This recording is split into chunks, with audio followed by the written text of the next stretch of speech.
আজি অসম জাতীয় বিদ্যালয় ক্লাছ 6-ৰ অধ্যায় নম্বৰ 4 অৰ্থাৎ বিজ্ঞান বিষয়টোৰ অধ্যায় নম্বৰ 4 খাদ্যৰ পৰিষ্কৰণ এইটো পাঠৰ প্ৰশ্ন উত্তৰ মই আলোচনা কৰিছোঁ। ভিডিঅ'টো ভাল লাগিলে লাইক কৰিবা, লগতে চেনেলটো সাবস্ক্ৰাইব কৰি ৰাখিবা যাতে তোমালোকৰ অন্য বিষয়ৰ প্ৰশ্নটো এইটো চেনেলৰ জৰিয়তে পাব পাৰা। এইটো প্ৰশ্নাৱলী 1 নম্বৰ প্ৰশ্ন হৈছে খালী ঠাই পূৰণ কৰা। তো 1 নম্বৰ আছে এ নম্বৰ মিশ্ৰটোত থকা প্ৰতিবিধ বস্তুৱে হ'ল ইয়াৰ ডেছ মানে কি হ'ব পাৰে, এইটো হ'ব উপাদান। বি নম্বৰ আছে বায়ু হ'ল অক্সিজেন নাইট্ৰজেন আদি গেছৰ কি হ'ব মিশ্ৰণ। 2 নম্বৰ আছে শুদ্ধ উত্তৰ বাছি উলিওৱা। তাৰে ৰোমান সংখ্যাত 1 নম্বৰ দি আছে পানীত নিমখৰ দ্ৰৱৰ পৰা পানীখিনি আহৰণ কৰা পদ্ধতি হ'ল, এইটো হ'ব অপশ্যন নম্বৰ বি থকা আশ্ৰাৱণ। 2 নম্বৰ প্ৰশ্ন ধানৰ পৰা পতান পৃথক কৰা পদ্ধতিটো হ'ল জৰা। মৰণা মৰা হাতেৰে বন্ধা চালন, এইটো অপশ্যন নম্বৰ এ থকা জৰা। প্ৰশ্ন হৈছে ঘেঁহুৰ বাকলি আৰু আটা কি পদ্ধতিত পৃথক কৰিব পাৰি। এইটো হৈছে ঘেঁহুৰ বাকলি আৰু আটা চলা পদ্ধতিত পৃথক কৰিব পাৰি। 4 নম্বৰ প্ৰশ্ন আছে মিশ্ৰৰ বিষয়ে চমুকৈ লিখা। তো উত্তৰটো এনেকৈ লিখিবা 2 বা ততোধিক বস্তু মিহলালে পোৱা অৱদানে হ'ল মিশ্ৰণ। মানে মিশ্ৰ এটাত বিভিন্ন ধৰণৰ বস্তু থাকিব পাৰে, যেনেকৈ লেবুৰ চৰ্বত এটা পানী থাকে, চেনি থাকে, নেমুৰ ৰস থাকে, ঠিক তেনেকুৱা আৰু বিভিন্ন ধৰণৰ বস্তু আছে। চাউলৰ ভিতৰত যেনেকুৱা পানী লাগে চাউল থাকে আৰু ইয়াৰ উপৰি শিল পাথৰ আদি সৰু সৰুকৈ দিয়া থাকে। 5 নম্বৰ প্ৰশ্ন হৈছে পৰিস্ৰাৱণ সম্পৰ্কে চমুকৈ লিখা। উত্তৰটো চাবা পানীত থকা মাটিৰ কণিকাবোৰ পৃথক কৰিবলৈ ফিল্টাৰ কাগজ লোৱা হয়। সেই কাগজখনৰ মাজেৰে পানী সৰকি যায়, মাটিৰ কণিকাবোৰ কাগজখনত ৰৈ যায় আৰু এই পদ্ধতিটো হ'ল পৰিস্ৰাৱণ পদ্ধতি। 6 নম্বৰ প্ৰশ্ন হৈছে যি পদ্ধতিৰে গেছীয় পদাৰ্থক জলীয় অৱস্থালৈ পৰিৱৰ্তন কৰা হয় তাক কি বোলে। উত্তৰটো হৈছে যি পদ্ধতিৰে গেছীয় পদাৰ্থক জলীয় অৱস্থালৈ পৰিৱৰ্তন কৰে তাকে ঘনীভৱন বোলে। 7 নম্বৰ প্ৰশ্ন ঘৰত শাক পাচলিৰ খেতি কৰোঁতে মাটিত থকা শিলৰ টুকুৰাবোৰ কেনেদৰে আঁতৰ কৰিবা। উত্তৰটো হৈছে হাতেৰে বাছি পৃথক কৰিব পাৰি।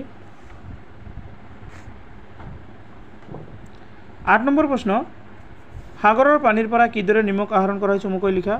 উত্তৰটো হৈছে সাগৰৰ কিছুমান বাম গাঁতত পানীবোৰ জমা হৈ থাকে, সূৰ্যৰ তাপত পানীখিনি ভাপ হৈ উৰি যায় আৰু নিমখখিনি ৰৈ যায়, এইদৰে নিমখখিনি প্ৰতিশোধন কৰি আহৰণ কৰা হয়।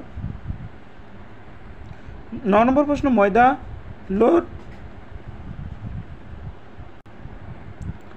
গুড়িৰ মিশ্ৰণৰ পৰা লৌৰ গুড়ি কিহেৰে পৃথক কৰিবা।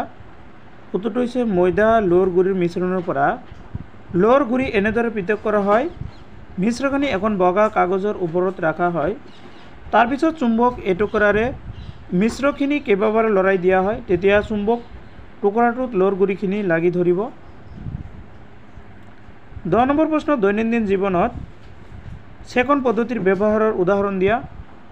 উত্তৰটো হৈছে চেকনিৰ চাহ চেকা প্ৰক্ৰিয়া হৈছে দৈনন্দিন জীৱনত ব্যৱহৃত চেকন পদ্ধতিৰ উদাহৰণ। 11 নম্বৰ প্ৰশ্ন হৈছে পানী আৰু চেনিৰ দ্ৰৱৰ পৰা উপাদানবোৰ কেনেকৈ পৃথক কৰিবা লিখা। উত্তৰটো লিখিবা পানী আৰু চেনিৰ দ্ৰৱৰ পৰা উপাদানবোৰ বাষ্পীভৱন প্ৰক্ৰিয়াৰে পৃথক কৰিব পাৰি। 12 নম্বৰ প্ৰশ্ন আছে শস্যৰ লগত বিভিন্ন অলাগতিয়াল পদাৰ্থ মিহলি হৈ থাকিলে কিদৰে পৃথক কৰিবা। উত্তৰটো হৈছে শস্যৰ লগত অন্যান্য অলাগতিয়াল পদাৰ্থ পৃথক কৰিবলৈ আমি হাতে বচা পদ্ধতি ব্যৱহাৰ কৰিম। 13 নম্বৰ প্ৰশ্ন মৰণা মৰা আৰু জৰা পদ্ধতিত উদাহৰণ সৈতে ব্যাখ্যা কৰা। উত্তৰ হৈছে খেতিৰ পৰা ধান মাহ ঘেঁহু আদি শস্যবোৰ মুঠি খেতিয়ক ঘৰলৈ আনে। এই মুঠিবোৰ খেতিয়কে চোতালত ভালদৰে পাৰি দিয়ে, পিছত সেইবোৰ ওপৰত গৰু বা ম'হ ঘূৰায়, ফলত গৰু ম'হৰ গছকত ধানবোৰ গছৰ পৰা পৃথক হয়, ইয়াকে মৰণা মৰা বুলি কোৱা হয়।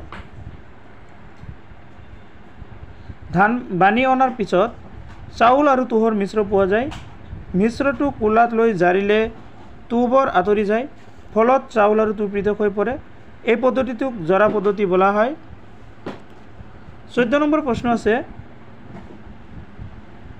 নিমখ পানীৰ পৰা কেনেকৈ নিমখ আৰু পানী পৃথক কৰি সংগ্ৰহ কৰিবা লিখা। উত্তৰটো হৈছে পানী আৰু নিমখৰ মিশ্ৰণৰ পৰা পানী আৰু নিমখ পৃথক কৰিবলৈ হ'লে মিশ্ৰটোক এটা পাত্ৰত লৈ গৰম কৰিলে মিশ্ৰটোৰ পৰা পানী নোহোৱা হৈ যাব আৰু নিমখবোৰ ৰৈ যাব, এইদৰে বাষ্পীভৱন প্ৰক্ৰিয়াৰ দ্বাৰা পানী আৰু নিমখ পৃথক কৰি সংগ্ৰহ কৰিব পাৰি। আজিৰ ভিডিঅ' এইখিনিলৈকে আৰু ভিডিঅ'টো সম্পূৰ্ণ কৰি চোৱাৰ বাবে সকলোকে ধন্যবাদ জ্ঞাপন কৰিছোঁ।